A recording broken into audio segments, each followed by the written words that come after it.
Alright, welcome back NGDL fans. We back here. Very quick turnover. Basically because last battle was Saturday and now I'm doing one on a Wednesday. But yeah, so we are doing week 7 here of the NGDL, and this is an incredibly important matchup here against the St. Louis Fletchinders. So you might recall last week when we dropped to 4-2 against the Kentucky Typhlosions. In fact, our only two losses this season is to the division rival Kentucky Typhlosions. Here's the guy that's actually leading our division, having beaten the Kentucky Typhlosions, the St. Louis Fletchinders, sitting at 5-1. But you might recall that one loss was against me in week 1. So, yeah, hopefully we can pull off a win here against a really good battler in Qwilliams23. And this is pretty much a vital match as you get in a season. If I lose this match, I get dropped to 4-3. I lose that tiebreaker with Qwilliams. It'll go down to a different tiebreaker, potentially. But he'll also go to 6-1, and then I'll be 2 games back from him, while also being a game and a half back from MrChabry, assuming he wins. So I basically be stuck in fighting for that second wild card if I end up losing this match. So it's pretty much a must-win if I want to compete for the division. If I do win this matchup, we both go 5-2, and if MrChabry wins, we'll all be sitting at 5-2. So it'll come down to some weird tiebreaker since I would have the advantage over St. Louis for the head-to-head, but Kentucky would have the advantage over me for head-to-head, and of course St. Louis would have advantage over Kentucky. But that would be incredibly confusing. That is obviously the scenario we need to have happen if we want to actually make a push for the division title. Our division, of course, is incredibly competitive, as it always seems to be. I always see these other divisions like, man, why couldn't I just be put in that division? But no, Qwilliams23 is a fantastic battler, but I have had his number in draft leagues. I'm actually 3-0 against him all time in the NGDL, so he has not actually beaten me. So I've been able to get in his head at times in our matchups. However, it's also kind of a two-edged sword. Maybe he's just due for a win, but we can't let that happen. We need this win right here. So I did make a transaction this week, and I actually decided to drop Altaria for, who I never actually brought, for Floatzel. And Floatzel is a really interesting Pokemon. It has 2 really nice abilities, Swift Swim, which won't come into play here, but might come into play a little bit later because we are going to be playing a rain team later in the season, but it also has access to Water Veil, another great ability that prevents it from being burned. But most importantly, I needed something to deal with Infernape because you might recall in the first matchup I was really fortunate to deal with that Infernape on the first turn. He didn't expect the Focus Sash on Swellow, and I was able just to get rid of it, but Infernape really is a unique threat for my team. It can pretty much hit most of my team really hard, and having Floatzel is really nice because Floatzel both outspeeds Infernape and obviously hits it stronger with stab water moves. It also has the priority, so it can potentially go for an Aqua Jet to get in a hit before a Mach Punch. So that's the reasoning behind Floatzel. I think it will be brought this week. Let me go into, because this is not the same St. Louis Fletchinders either. He had made quite a few notable transactions since our week 1 match. So yeah, here it is, the revamped St. Louis Fletchinders. It's still highlighted by that really annoying offensive core to me, being the Raikou and the Infernape.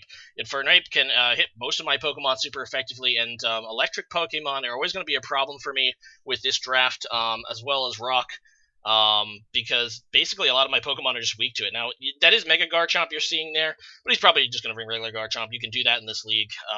It has the same price, so he could bring the Mega, although I don't see it.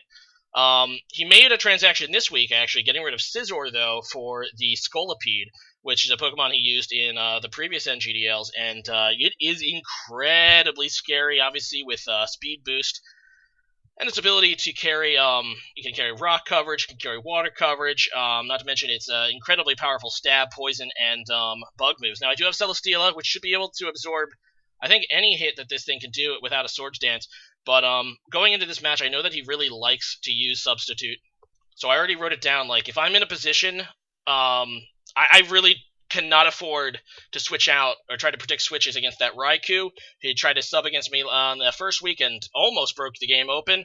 Oh, that's Scolipede, who also could carry Substitute, and I expect to be also a Z move. Now, the Noivern's also a problem. The Noivern can outspeed pretty much my entire team. I am bringing a Celesteela again with Autonomize. For the spread I'm bringing, I know that Noivern actually can still outspeed a Celesteela. In fact, a Scarf Noivern is something I cannot outspeed with my entire team, unless I was to bring Aerodactyl, but I had a really hard choice this week about what I wanted in my last spot. I was really tempted to bring, I am bringing Floatzel, but it came down between Aerodactyl, Passimian, and Roserade for me. The Roserade obviously helps a little bit against Raikou because it resists that electric type.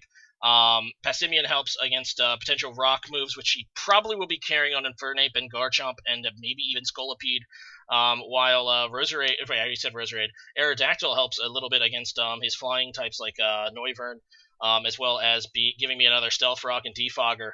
So yeah, it was really hard to choose my last Pokemon. I went with Passimian because it can pretty much hit everything hard. It has a really good physical bulk. Well, it's passable physical bulk and really strong stab. Plus, I know that he has primarily Defoggers. He might bring the Serena, I don't think he'll bring the Serena, rather, which has Rapid Spin, which means I think that in order to get rid of hazards, he's going to go with a Defogger, especially that Skuntank, which he brought the first time, could be a Defogger, and Passimian can pretty much come in with impunity against that, because I'm not afraid of its stab moves. Now, if it's Noivern as his Defogger, or Matisse, I'll have to, maybe predict that, but it's something that I'm just thinking will be beneficial to have. So Passimian basically, it can outspeed pretty much anything on his team, unless it's Scarfed. In fact, I did EV it to outspeed a non-Scarf Noivern, and it can obviously hit everything super hard, depending on what move I choose, whether it be the stab close combat, which can also help me against Miltank. Miltank's going to be a major pain for me, I feel. But yeah, this is an extremely scary team. He has a lot of threats that I'm not very well equipped to deal with, so it's going to be a struggle to beat this guy again. But I feel like I'm giving myself a decent chance going in. I am bringing some berries on my team. I'm going to be bringing the Bug Resist Berry on my Crocodile to help it survive a hit from his Scolipede. I'm going to be bringing the Aqua Berry on Celesteela for Infernape, plus the Flamethrower potentially in Noivern. I can survive one of those. And on my Araquanid, I'm going to be bringing the Electric Resist Berry, Wakan Berry, and that will help me hopefully survive a hit from Raikou. And I'm tempted to lead with the Araquanid because I did actually EV it to live even a Choice Banded Stone Edge from an Infernape. Infernape being his what he led with in the first battle. I can actually live a Z Stone Edge as well due to making it Impish. Just barely, but that's fine. I think he's going to use the Z move on his Scolipede, if I had to guess. So I think it's a manageable risk. If I lead with the Araquanid, it'll let me get webs up right away potentially, or if he leads with the Infernape, I'll just go for the Liquidation to try to get rid of it. I don't know if that's necessarily the plan yet. I have to see what he brings, but forcing him to maybe go into that Defogger, which I don't think most of his Defoggers have a good advantage against me early, will let me get rid of it and maybe get up the Sticky Webs again later, or the Stealth Rocks will be helpful with Crocodile. So yeah, that's what I'm thinking about going in. And yeah, let's go ahead and play the match. I already talked for 8 minutes and 20 seconds. Hooray! All right. Ooh, this is I'm starting to feel the anxiety here. This is a must-win.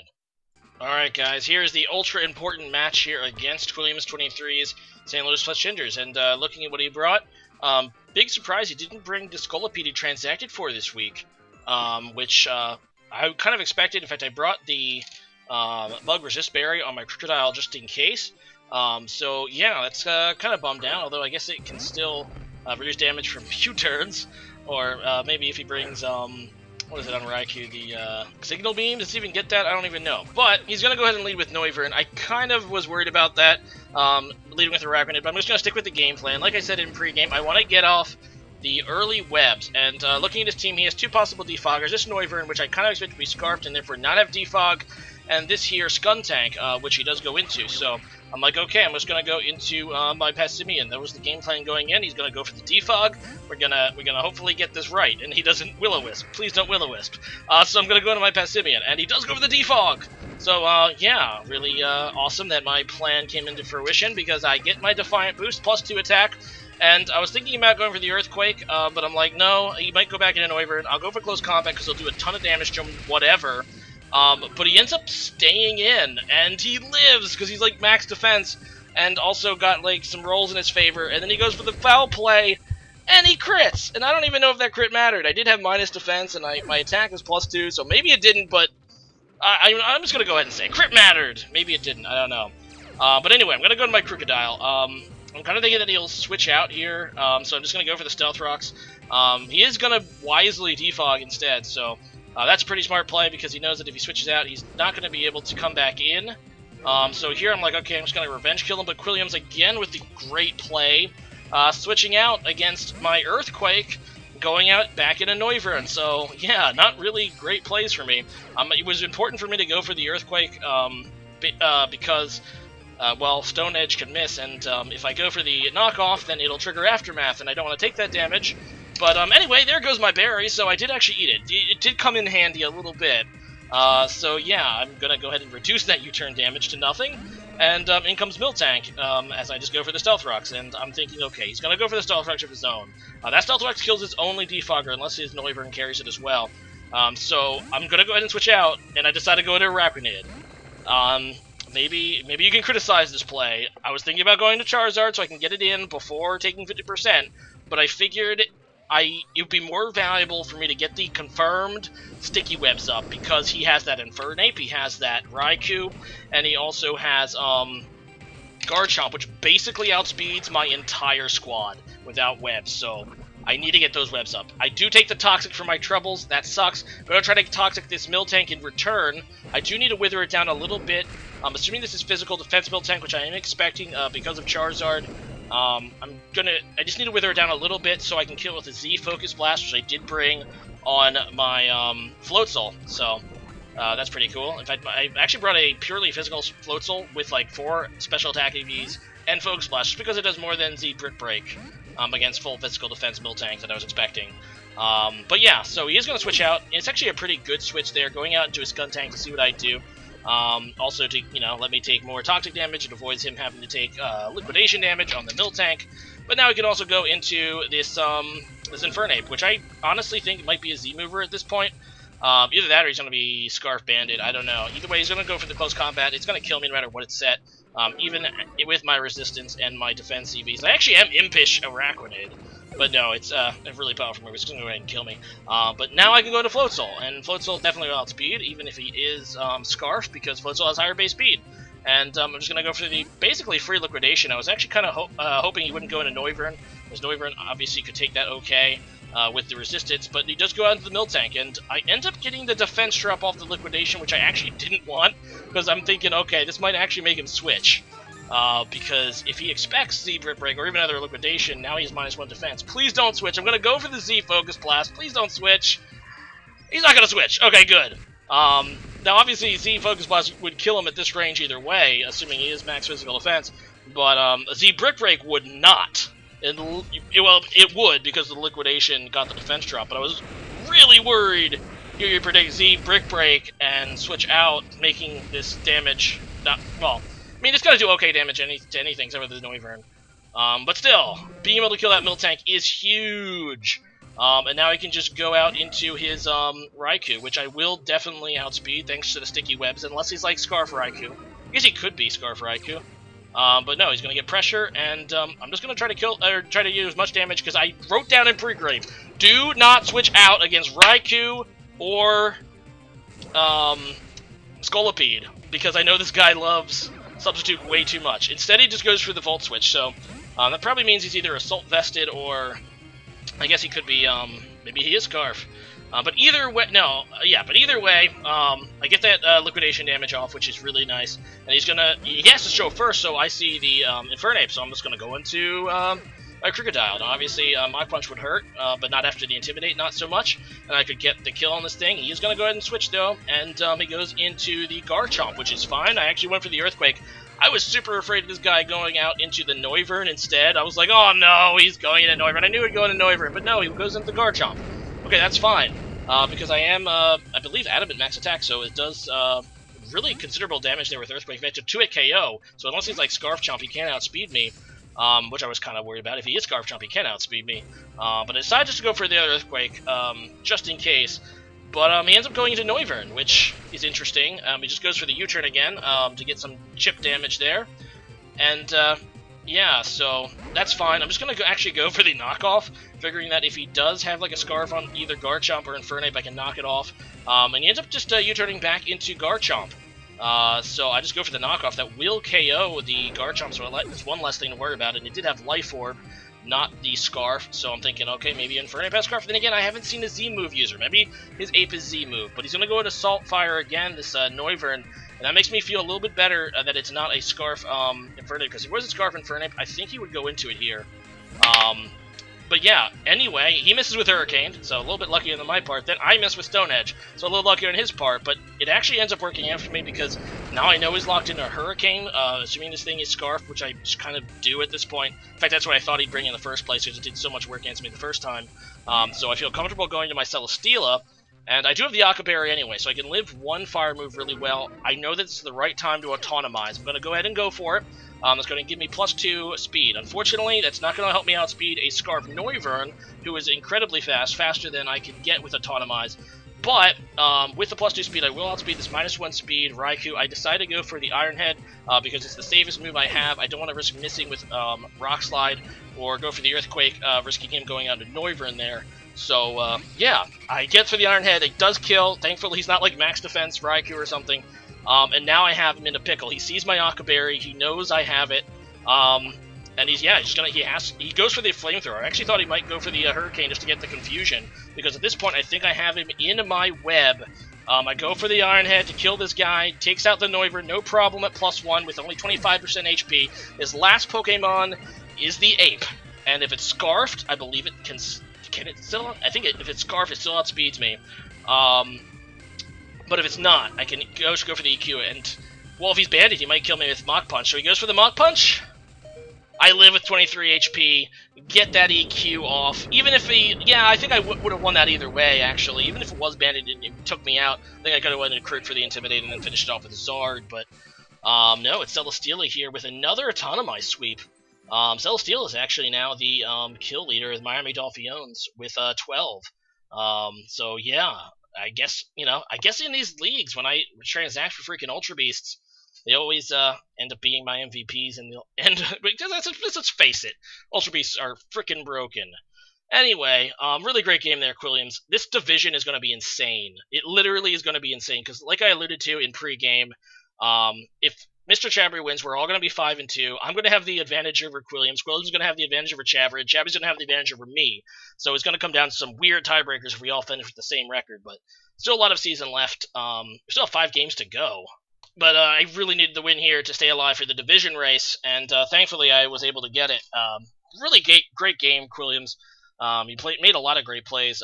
You predicted me, actually, probably more than I predicted you. But I think my game plan going in helped me come out with a W there. So yeah, it feels really good. So today's question of the day, I'm going to go into that, is about Gigantamaxing, which is a kind of we don't have a whole lot of information about it right now, but it was revealed.